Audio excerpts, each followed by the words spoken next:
जैसा कि महाशिवरात्रि पर्व पर भद्रा है, ऐसा आप लोगों को बताया जा रहा है, तो इसी विषय में विस्तार से आपको जानकारी देने वाली हूँ कि जैसे भद्रा है तो उसमें आप कैसे पूजा करोगे, या भद्रा है तो कहाँ है, इसके बारे में विस्तार से बताऊँगी। सबसे पहले आप हमारे चैनल आसान ज़िंदगी को सब्सक्राइब कर लें और आगे देखें भद्रा के बारे में पूरी तरह से जानकारी। नमस्कार, मैं शारदा पांडे आसान ज़िंदगी के इस एपिसोड में आपका स्वागत करती हूँ। जैसा कि पर्वों त्योहारों का महीना चल रहा है, मैं आपको महाशिवरात्रि का भी वीडियो दी हूँ। महाशिवरात्रि पर्व के बारे में थोड़ा भ्रांति चल रहा है यूट्यूब में, सोशल मीडिया में, कि इस दिन महाशिवरात्रि के दिन भद्रा लग रही हैं। आपसे मैं पहले भी बताई हूँ कई बार रक्षाबंधन में, और आपसे बोलती हूँ कि जब रक्षा सूत्र का कोई त्यौहार हो या गठबंधन का कोई त्यौहार हो, उसमें भद्रा समय निषिद्ध कर देना चाहिए, त्याग देना चाहिए। भद्रा समय का त्याग करना चाहिए।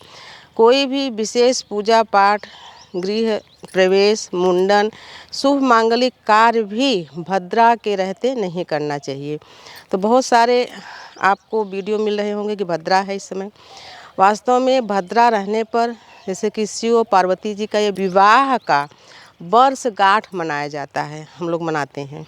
उस समय गठबंधन वगैरह करके नहीं करना चाहिए। जैसे कि 9:30 बजे सुबह से भद्रा लग के रात 9:30 बजे तक समाप्ति होगी।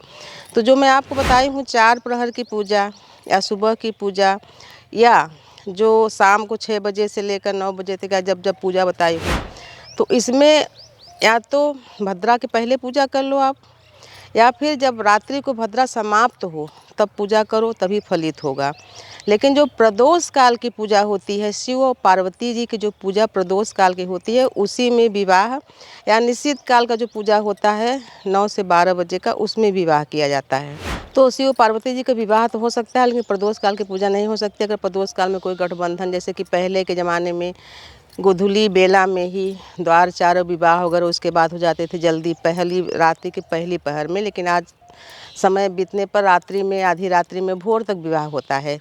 तो मैं आपको बताना चाह रही हूँ कि एक मैं वीडियो दी हूँ आसान ज़िंदगी में, उसमें भद्रा के बारे में विस्तार से बताई हूँ कि कब कब भद्रा लगने पर कहाँ कहाँ भद्रा लगती हैं। जैसे स्वर्गलोक, मृत्युलोक और पाताललोक, ये 3 जगह पर भद्रा का प्रभाव, यानी भद्रा को जगह दिया गया है, वो शुभ कार्यों को प्रभावित करती हैं। तो आप हमारे उस वीडियो को देख लोगे तो आपको पता लग जाएगा कि भद्रा कहाँ पर लग रही हैं।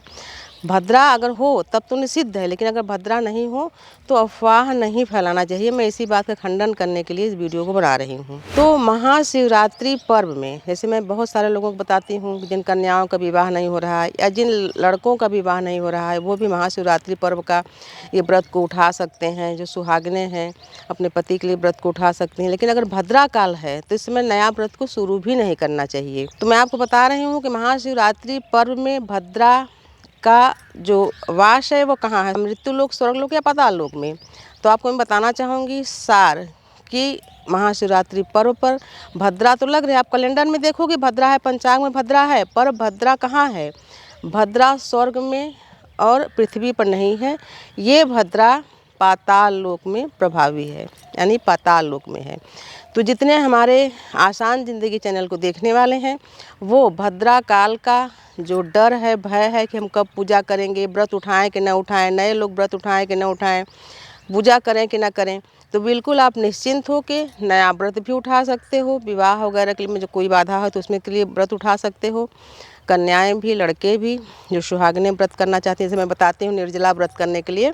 तो बहुत सारे लोग बोले कि निर्जला व्रत नहीं कर पाते तो फलहारी कर पाएंगे कि नहीं, तो बिल्कुल आप फलहारी भी कर लो। 13 सालों का संकल्प लेकर 14वें में उद्यापन करना है। फिर अब जैसे भद्रा के लिए मैं आपको बता ही रही हूँ, तो थोड़ा बहुत और कुछ जानकारी आपको दे रही हूँ महाशिवरात्रि पर्व के बारे में। जैसे भगवान शिव को आप सभी कुछ जानते, बता भी दी हूँ कि जो भगवान को प्रिय है वो तो सब चढ़ाएं, फूल वगैरह, जो बेलपत्र वगैरह सब चीज़। लेकिन भगवान के पूजन में गंगा जल अनिवार्य है। गंगा जल का होना बहुत ही अनिवार्य है। गंगा जल चाहे 2 बूंद ही हो कलश में, और पूजा के जल में पहले गंगा जल 2 बूंद डाल के फिर साधारण जल डालें और उसको गंगा जल मान के ही पूजा करें। उसी प्रकार से बहुत सारे लोगों का क्या कहना है, जो आधुनिक लोग हैं, कि 12 बजे के बाद हम खाना वगैरह खा लेते हैं। ऐसा आप सोशल मीडिया में देख के कभी न करें। आपका जो पूजा पाठ का फल है वो निष्फल हो जाएगा, खंडित हो जाएगा। जैसे कि महाशिवरात्रि का आप व्रत का संकल्प लिए तो 12 बजे रात यानी 26 तारीख को ही, तो आप 12 बजे के बाद 27 तारीख मान के आप खा पी लोगे तो आपका व्रत खंडित हो जाएगा। 27 तारीख को सूर्य उदय के बाद, मैं पारण विधि, पारण का समय भी बताई हूँ, सूर्य उदय के बाद ही पारण करें। पारण का नियम है, भगवान को जो स्थापित किए हो उसको विसर्जन करने के बाद, दान निकालने के बाद, विधि तो यहाँ तक है कि अगर आप कोई भी व्रत कर रहे हैं तो ब्राह्मण भोज कराने के बाद ही भोजन करें।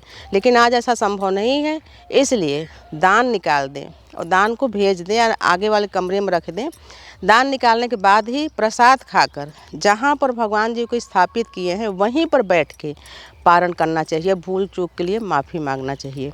तो मैं आपको बता रही हूँ कि महाशिवरात्रि पर्व के दिन 26 तारीख को पंचांग और कैलेंडरों में भद्रा लिखा जरूर है, पर यह भद्रा पाताल में प्रभाव करेगा, न कि पृथ्वी पर। उसी प्रकार से आप लोगों का प्रश्न है कि शिव पर चढ़ा हुआ प्रसाद खाना चाहिए या नहीं। मैं कई बार बताई हूँ कि शिवलिंग पर हम अलग से पलाश के दोने में प्रसाद जो चढ़ाते हैं वो वहीं पर छोड़ देते हैं, उसको वापस नहीं लेना चाहिए, उसी प्रसाद को नहीं खाना चाहिए।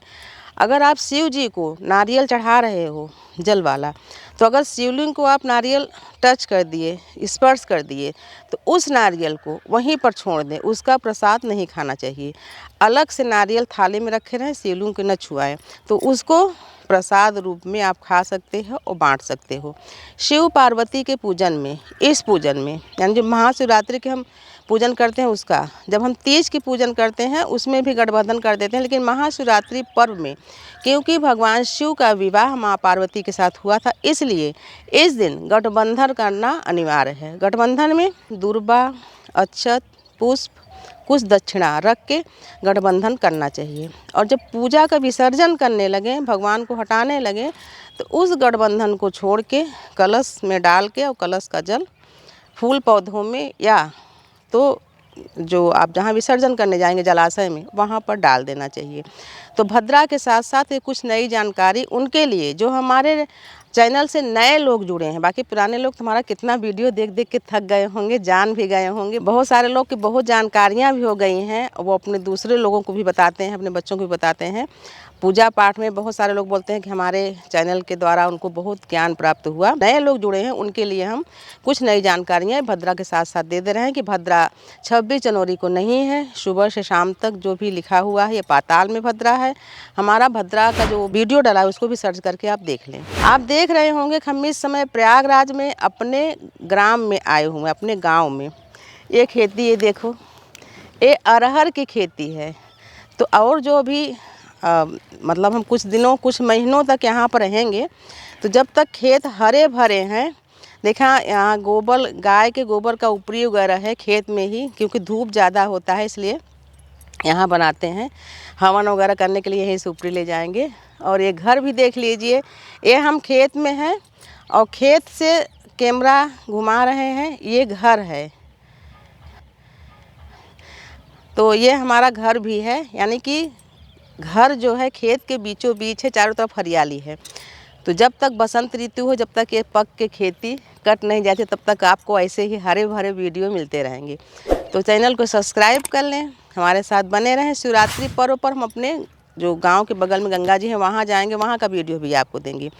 तो आप हमारे साथ बने रहें, देखते रहें आसान ज़िंदगी। तब तक के लिए नमस्कार।